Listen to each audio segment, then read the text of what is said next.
gentlemen, the President of the United States and First Lady Melania Trump.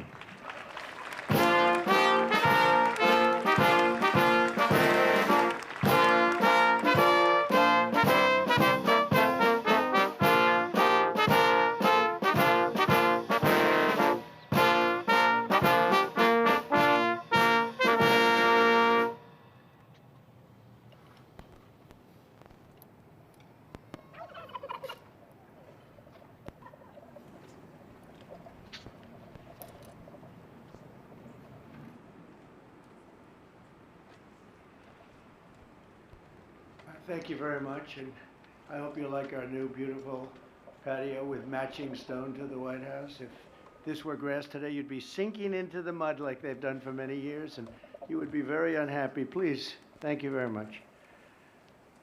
This was a big day. It's a pardon day for a very important beast.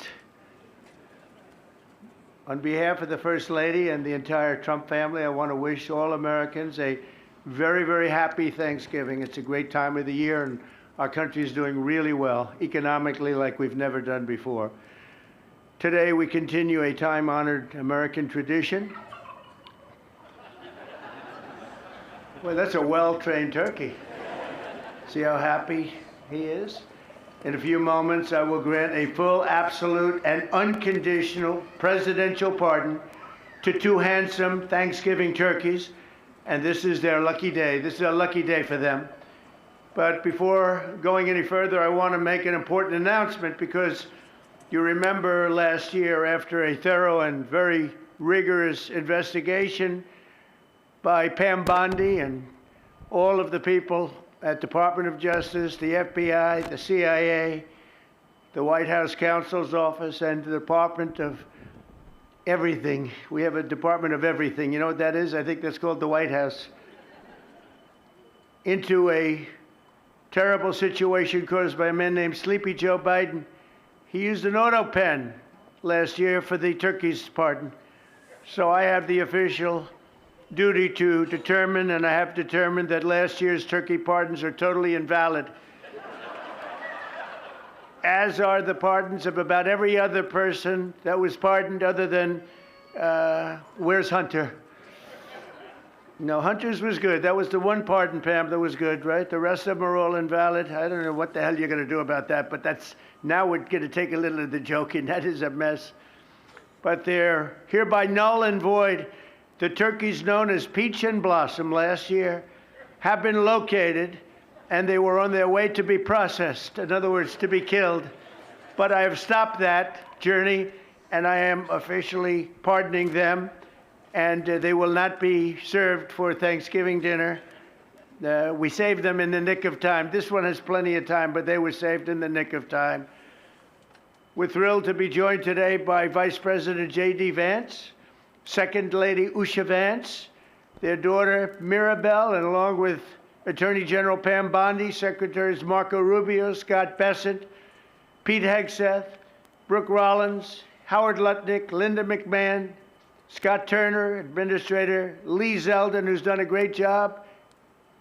A nuclear power plant gets approved in less than a week, okay? I'm only kidding, but pretty close to that. And we have more. Where's Lee? Stand up, Lee. One of my great superstars. Thank you.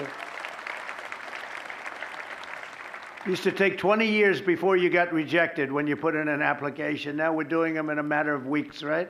And that's why we have the biggest plants anywhere in the world. We're leading in AI. We're leading in everything. Our auto plants are pouring back into our country. Wait till you see the jobs coming with them.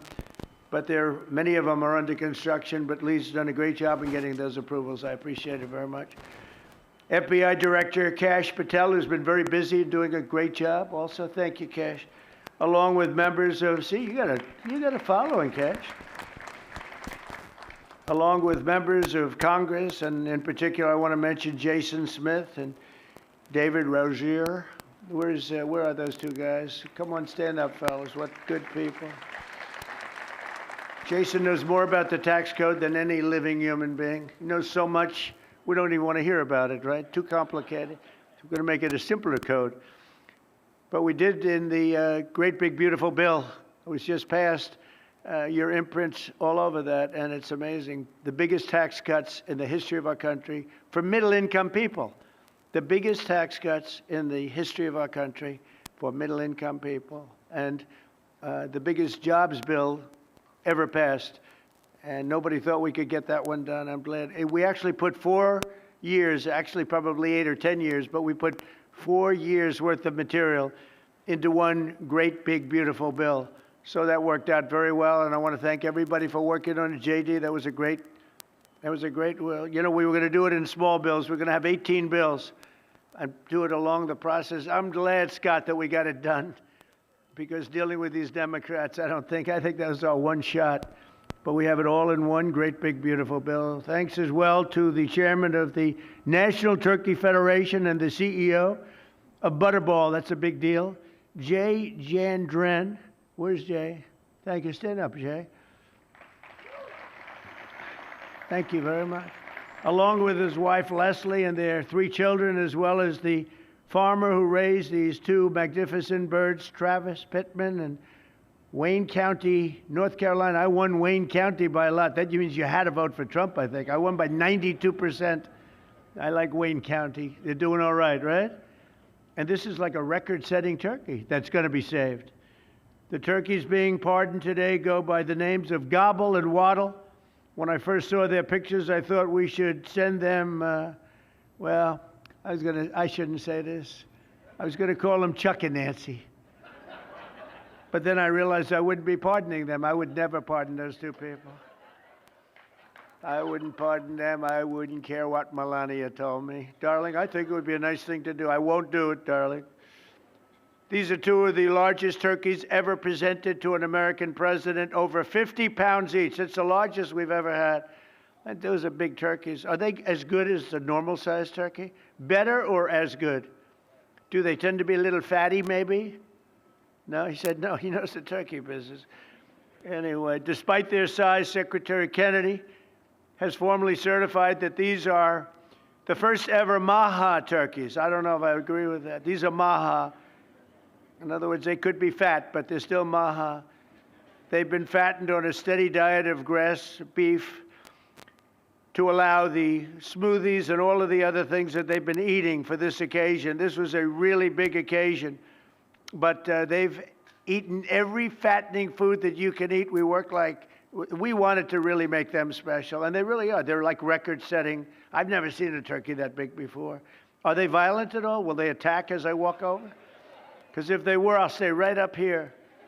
But as you know, we're a tough on crime administration. We are tough on crime. You know, our border had 0 people coming in for the last 7 months, right? 0. I mean, even I find that hard to believe. They had millions and millions of people pour into our border from prisons, from mental institutions, gang members, drug dealers. They poured in to our country like we were stupid people. We're not stupid people anymore.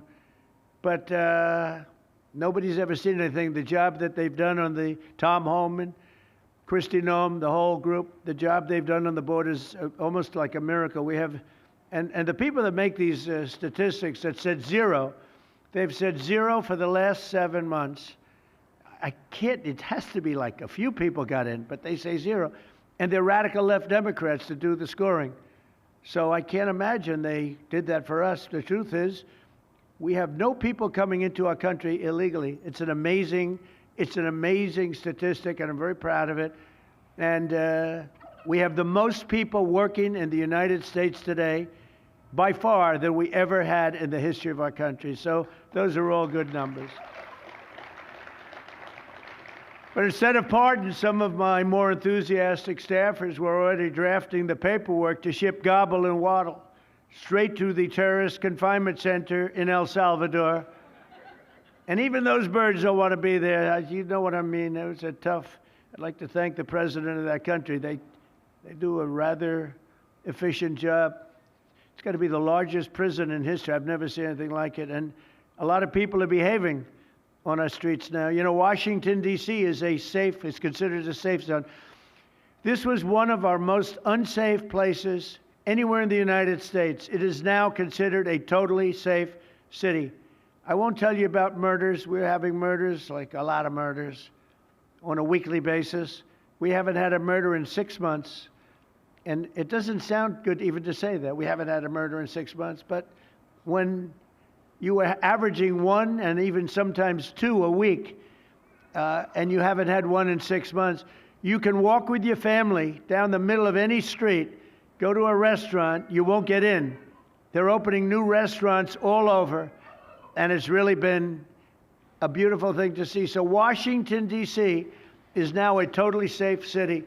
And a year ago, it was a criminal mess.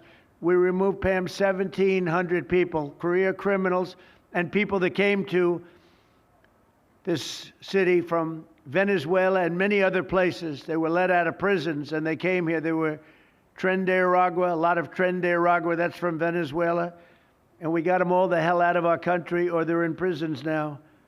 And you can walk down any street in Washington, and you're going to be just fine. And I want to thank the National Guard. I want to thank Pete Hegseth. The job you've done here is incredible. And I hear you having the same kind of success in Memphis, Tennessee, where you had an even worse situation. And Memphis crime is down 64% in 3 weeks. And by the time you have 4 or 5 weeks, you're going to have it down almost where there won't be crime. And we could do that in Chicago, by the way, if they would let us.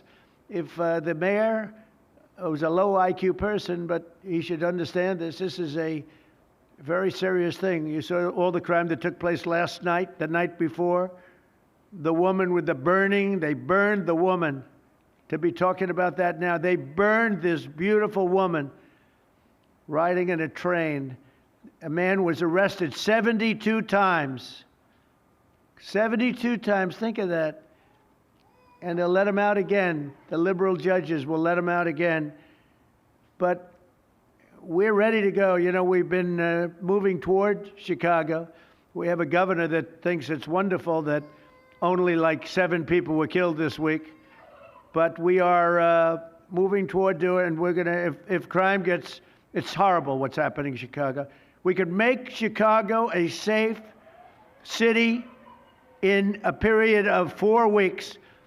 In a period of 8 weeks, 9 weeks, 10 weeks, it would be totally safe. And the people of Chicago want us to go there.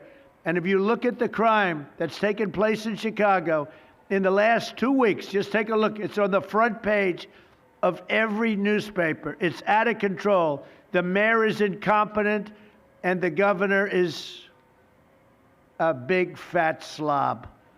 He ought to invite us in, say, please make Chicago safe. We're going to lose a great city if we don't do it quickly. Make Chicago, we'll do the same thing as we did in D.C., the same thing as we did everywhere we've gone. It's become almost instantly safe. And I want to do it in Chicago. So Governor Pritzker, if you're listening, let's get your act together. Invite us in. We're going to make your place so safe. You're not going to have these crimes that are making the newspapers and the front page of every newspaper and television story, news story. We'll make Chicago a safe place very quickly. I looked at the various cases, granting mercy, discovering that the terrible trauma that everyone's going through.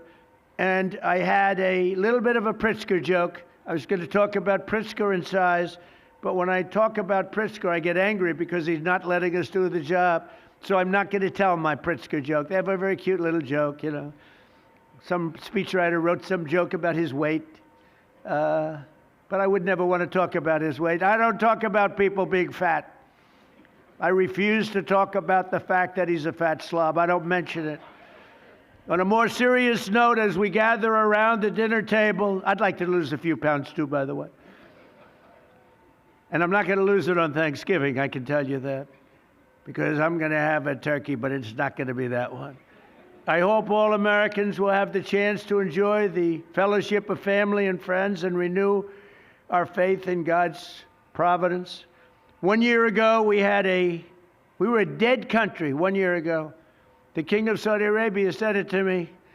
He said it to me actually 4 months ago when I was in Saudi Arabia, Qatar, UAE.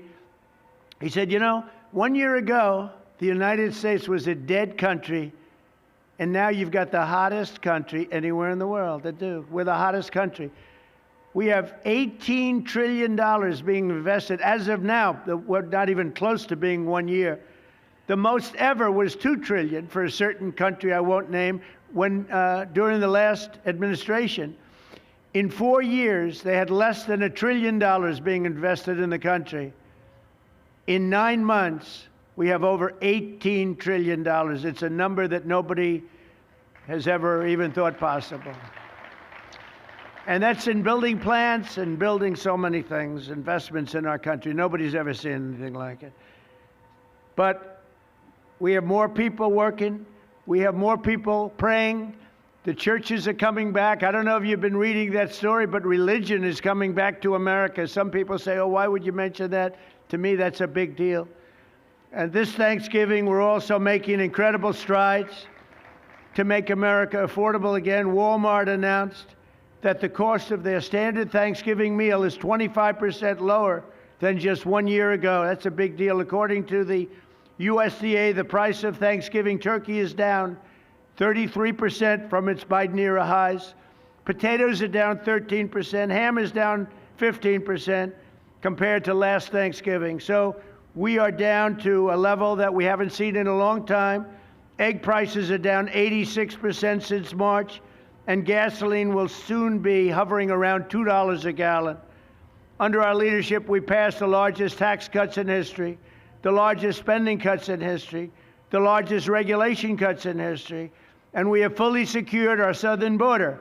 I've also ended 8 wars in 9 months, and we're working on that final war. It's not easy, but I don't know. I think we're going to get there. 25,000 soldiers, Ukraine, Russia. In the last month, 25,000 soldiers have died. So I think we're getting very close to a deal. We'll find out. I thought that one would have been gone quicker. We did 8. I thought that would have been an easier one, but I think we're making progress. In less than 1 year, we've accomplished more than most other administrations have accomplished in 8 years. And this is a very special Thanksgiving. We thank God for his many blessings and the great success that this country has seen in the short period of time. We draw strength from the love of family and friends, and we express our undying gratitude for the men and the women of the United States Armed Forces. We love them. We pray that peace and prosperity will continue to bless our land, and together we'll really just keep this great drive going to make America great again. MAGA, I think it's the greatest expression in the history of politics. Make America great again. So once again, Melania, thank you for doing such a great job and being such a great First Lady. And now let's go and give Waddle. Waddle, by the way, is missing in action, but that's okay. We'll pretend Waddle is here. The gift that they've been waiting for. And I'll move over and I will just say very nicely, Gobble your pardon. Come on, let's say it in front of Gobble. Thank you very much, everybody.